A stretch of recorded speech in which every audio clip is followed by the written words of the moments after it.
ఇది మంచిది. ఒకటి, ఇది తాగొద్దని ఎక్కడా లేదు. రెండవది, దేవుడు సృష్టించినది ఇది మంచిది అని ఉంది. మూడవది, కృతజ్ఞతాస్తుతులు చెల్లించి పుచ్చుకునే ఎడల ఏది నిషేధింపదగినది కాదు. అది కృతజ్ఞతాస్తుతులు చెల్లించి పుచ్చుకునే ఎడల ఏది నిషేధింపదగినది కాదు. అందుకే మేము దమ్ముకి కృతజ్ఞతలు చెల్లిస్తాం నాయన. ఇప్పుడు ఏమర్థమైంది మీకు? ఇప్పుడు ఇతను తాగొద్దు అనడానికి రిఫరెన్స్ చూపించలా,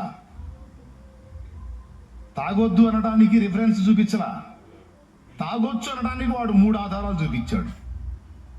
ఇప్పుడు నువ్వేం చేస్తావు? ఇక ఖచ్చితంగా తేడా పడతావు. ఇది దుర్బోధ. అంటే